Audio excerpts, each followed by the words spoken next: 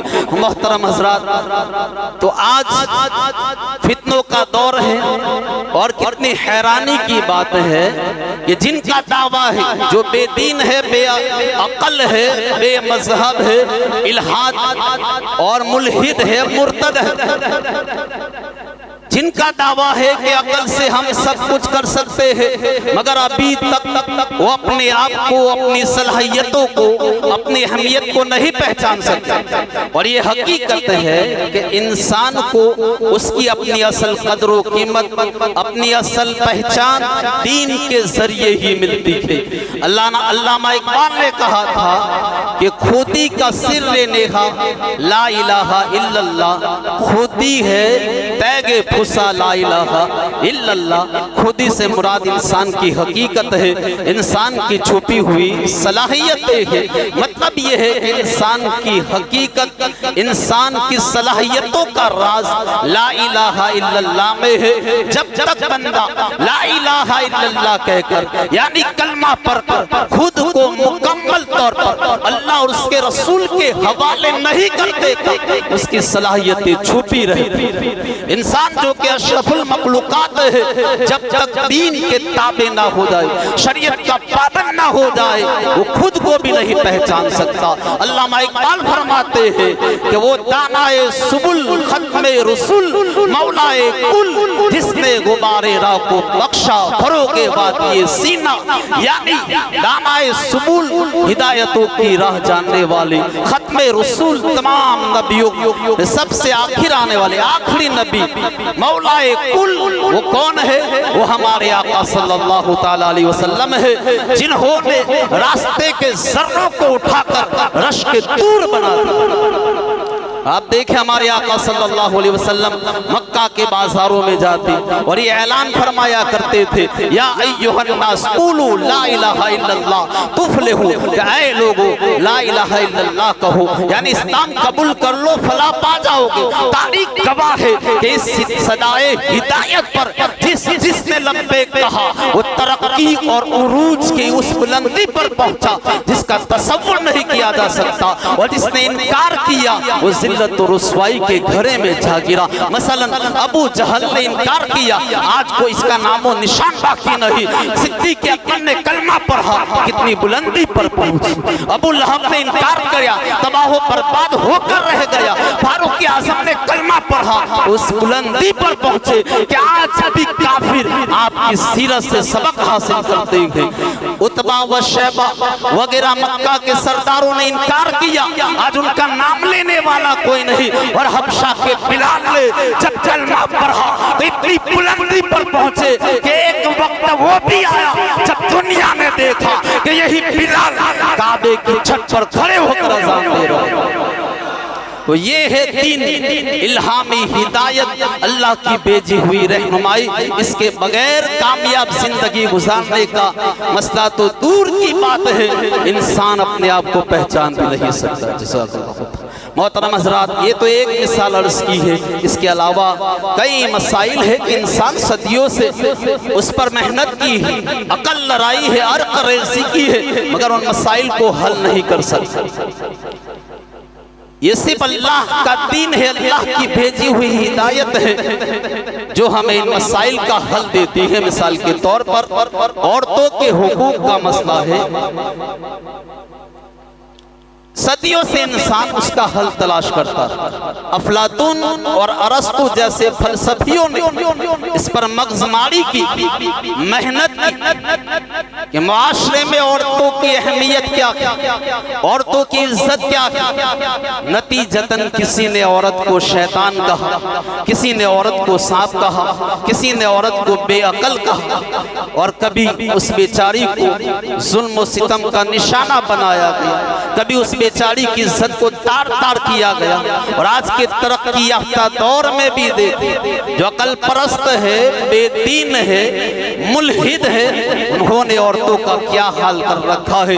یہ دین ہے، یہ صرف اسلام ہے جس نے بتایا کہ اگر عورت بیٹی ہے تو رحمت ہوتی ہے، بہن ہے تو عزت ہوتی ہے، ماں ہے تو اس کے قدموں تلے جنت ہوتی ہے، اور اگر یہی عورت بیوی بن کر آ جائے تو اس کے ذریعے آدمی کا آدھا ایمان محفوظ ہو جاتا ہے۔ اسی طرح معیشت، اکونومی کا مسئلہ، غربت کیسے ختم کی جائے، پیسہ کیسے کمانا ہے، کہاں خرچ کرنا ہے، یہ مسئلہ صدیوں سے زیر بحث رہا۔ بڑی بڑے تحریکیں بنی، بڑے بڑے انقلاب آئے، مارکسزم، کیپٹلزم، غربت کو ختم کرنے کے لیے، لیکن غریب مزید غریب ہو گیا، امیر اور زیادہ امیر ہو گیا۔ یہ اسلام ہے جس نے اس کا حل دیا، اور تاریخ گواہ ہے حضرت عمر بن عبدالعزیز نے جب اپنے 2.5 سالہ دور خلافت میں نظام مصطفیٰ کو نافذ کیا، اسلامی قانون کو نافذ کیا، معاشرہ اتنی ترقی پر پہنچ گیا، لوگ اتنے مالدار ہو گئے کہ کوئی زکوٰۃ لینے والا نظر نہیں آتا، ہر بندہ صاحب نصاب بن گیا تھا۔ اس کے علاوہ ہزاروں مسائل ہیں جن پر انسان نے کوشش کی ہے، لیکن یہ صرف اللہ کا دین ہے، اللہ کی بھیجی ہوئی ہدایت ہے جس نے ہمیں ان مسائل کا حل بتایا ہے۔ لہٰذا انسان کو چاہیے کہ خود کو مکمل طور پر اللہ اس کے رسول کے حوالے کر دے اور ان کی مرضی کے مطابق زندگی گزارے۔ محترم حضرات، کہتے ہیں کہ ایک انسان تھا، ایک شخص تھا، اسے جوانی میں بادشاہت مل گئی۔ اب نو عمری میں، کم عمر میں، بغیر تجربات کے اتنی بڑی سلطنت کو چلانا یہ مشکل تھا۔ اس نے اپنے ساتھیوں سے، اہل دربار سے مشورہ کیا تو لوگوں نے اسے کہا کہ سلطنت چلانے کے لیے علماء کی رہنمائی اور ہدایت بہت ضروری ہے۔ یہ بات اس نوجوان بادشاہ کے سمجھ میں آئی۔ اس نے شہر بھر کے علماء، مشائخ کو جمع کیا اور ان کی خدمت میں عرض کیا کہ آپ میرے پاس رہا کیجیے، اگر میں کوئی غلط کام کروں تو میری اصلاح کر دے، اور اگر اچھا کام کروں تو میری تائید اور تصدیق کرے۔ اب علماء کرام نے یہ ذمہ داری اٹھا لی۔ وہ نوجوان بادشاہ علماء کرام کی رہنمائی میں سلطنت چلانے لگا۔ 400 سال تک اس نے کامیابی کے ساتھ سلطنت چلائی۔ جب 4 صدیاں گزر گئی تو شیطان انسانی شکل میں اس کے پاس آیا اور کہنے لگا کہ من انت، تم کون ہو؟ اس نے کہا کہ میں حضرت آدم کی اولاد میں سے ایک فرد ہوں۔ اب شیطان نے بہکایا، کہا کہ تم انسان نہیں ہو، اگر تم انسان ہوتے تو جیسے دوسرے انسان مرتے ہیں تم بھی مر جاتے۔ تم 4 صدیوں سے حکومت کر رہے ہو، تمہیں موت نہیں آئی، اس سے ثابت ہوتا ہے کہ تم انسان نہیں ہو بلکہ تم خدا ہو۔ یہ دین، یہ شریعت، یہ اسلام، یہ علماء کی صحبت چھوڑو اور لوگوں کو اپنی عبادت کی طرف بلاؤ۔ اب یہ بادشاہ شیطان کی باتوں میں آ گیا، عقل کا بھوت اس پر سوار ہو گیا اور اس نے خدائی کا دعویٰ کر دیا۔ ادھر اللہ تعالیٰ نے اس زمانے کے نبی کو وحی فرمائی اور فرمایا کہ اسے بتا دیجئے جب تک تو دین پر قائم رہا، جب تک تو سیدھے رستے پر قائم رہا، میں نے تیری سلطنت کو زبردست طریقے سے قائم رکھا۔ اب تو نے میری نافرمانی شروع کر دی ہے، میری عزت و جلال کی قسم، وقت نصر نامی ظالم بادشاہ تجھ پر مسلط کر دیا جائے گا۔ چنانچہ ایسا ہی ہوا۔ کچھ عرصے کے بعد وقت نصر نے حملہ کیا، اسے قتل کر دیا اور اس کی سلطنت پر قبضہ کر لیا۔ محترم حضرات، اس واقعے سے ہمیں کیا سبق ملا؟ بادشاہ تھا، خزانوں والا تھا، 400 سال تک حکومت کر چکا تھا۔ جب تک دین کا تابع رہا، شریعت کا تابع رہا، اسلام پر چلتا رہا، اللہ اس کے رسول کا فرما بردار رہا، اس کی سلطنت چلتی رہی۔ اور جب دین سے منہ موڑا، دین سے انکار کیا تو تباہ و برباد ہو کر رہ گیا۔ تو ہمارے لیے بھی سبق ہے کہ ہر لمحہ، ہر ہر وقت زندگی کے ہر معاملے میں ہر لحاظ سے ہمیں دین اور شریعت کا فرما بردار رہنا ہے. اسی میں ہماری بھلائی ہے, اسی میں ہماری کامیابی ہے, اور اسی میں ہماری عزت ہے, اور یہی ہماری زندگی کا اصل معیار ہے. محترم حضرات, ان تمام تفصیلات سے واضح ہو گیا کہ دنیا اور آخرت کی بہتری اللہ اور اس کے رسول کے احکام پر پختہ یقین کرنے میں اور عمل کرنے میں. جو بندہ اللہ اور اس کے رسول کے احکام پر عمل کرتا, ایمان رکھتا ہے, سمجھ آئے نہ آئے, وہ دنیا میں بھی کامیاب رہتا ہے اور آخرت میں بھی کامیاب رہے گا. اس لیے اپنے عقائد, ایمان اور نظریات کی بنیاد عقل پر نہیں بلکہ عشق پر رکھے کہ عقل کو تنقید سے فرصت کہا, عشق والے ہیں جو ہر شے لٹا دیتا. محترم حضرات, اس کا ایک مثال حدیث سے بخاری شریف کی روایت ہے. ایک صحابی بارگاہ رسالت میں حاضر ہوئے, عرض کیا یا رسول اللہ, میرے بھائی کا پیٹ چل رہا ہے, یعنی اسے دست آ رہے ہیں, موشن ہو گئے. اب صحابہ کرام کا انداز دیکھیے, پیٹ چل رہا ہے, دست آ رہے ہیں, طبیب کے پاس جانا چاہیے, حکیم کے پاس, معالج کے پاس جانا چاہیے. لیکن صحابہ کرام کا انداز تھا, وہ جانتے تھے کہ سب طبیبوں کے طبیب یہی اللہ کے حبیب ہے, جو دلوں کو بھی پاک کرتے ہیں, ظاہر کو بھی پاک کرتے ہیں, باطن کو بھی پاک کرتے ہیں, ظاہری بیماریاں بھی دور کرتے ہیں اور باطنی بیماریوں سے بھی شفا عطا.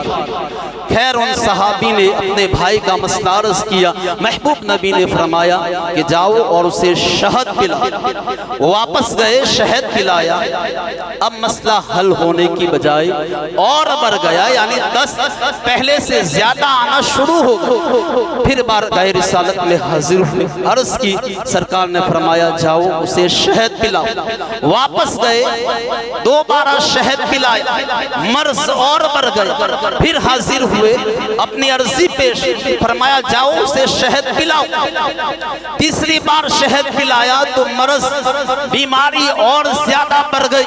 اب چوتھی بار خدمت میں حاضر ہوئے, عرض کیا یا رسول اللہ, اپنی عرضی پیش کی. سرکار نے فرمایا کہ اللہ تعالیٰ سچا ہے, تیرے بھائی کا پیٹ جھوٹا ہے, کیونکہ اللہ تعالیٰ نے مجھے بتایا ہے کہ اس کا علاج شہد پینے میں, اس کا علاج شہد میں ہے. اب اگر شہد سے بھی وہ ٹھیک نہیں ہو رہا تو اللہ تعالیٰ سچا ہے, قصور تیرے بھائی کے پیٹ کا ہے. اب کی بار جاؤ اسے شہد پلاؤ. جب چوتھی مرتبہ شہد پلایا تو اسے آرام ہو. اب قربان جائیے صحابی رسول کے ایمان. ہم ڈاکٹر کے پاس جاتے ہیں, ڈاکٹر دوائی لکھ کر دیتا ہے, اگر آرام نہ آئے تو دو بار, پھر بھی آرام نہ آئے تو ہم ڈاکٹر بدل لیتے ہیں. لیکن صحابی کا ایمان دیکھو,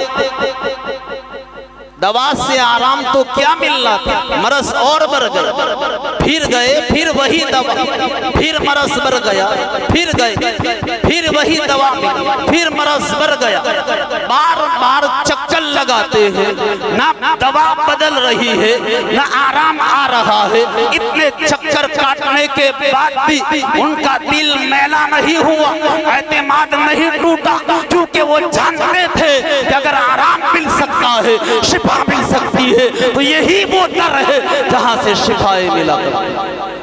لہذا ایسا ایمان رکھو کہ دنیا ادھر کی ادھر ہو جائے, مصطفیٰ کے ایمان فرمان سے ایمان نہیں ہٹنا چاہیے. محترم حضرات, تو کامیابی کا راستہ, نجات کا راستہ صرف اور صرف اسلام ہے, صرف اور صرف دین پر, شریعت پر عمل کرنے میں ہے. محترم حضرات, آج ہم اللہ اور اس کے رسول کو, دین کو, شریعت کو مانتے ہیں, لیکن بعض دفعہ ایسا ہوتا ہے کہ اپنی ذاتی مزاج کی وجہ سے, ذاتی عزت کی وجہ سے, معاشرے میں رائج رسم و رواج کی وجہ سے ہم دین کو چھوڑ دیتے, شریعت کو پس پشت ڈال دیتے, شریعت پر عمل نہیں کرتے. آپ نے دیکھا ہوگا شادی اور خوشی کے موقع پر لوگوں کا ذہن ہوتا ہے کہ اگر ڈھول بازے نہ ہوئے تو لوگ کیا کہیں؟ لوگ طرح طرح کی باتیں بنائیں گے، شادی میں لطف نہیں آئے گا۔ اسی طرح منگنیوں کا پردے کا حال ہے۔ جو بھی اسلامی حکم ہے آپ دیکھیں، ہمارے یہاں ایک ہی سوچ ہے، لوگ کیا کہیں۔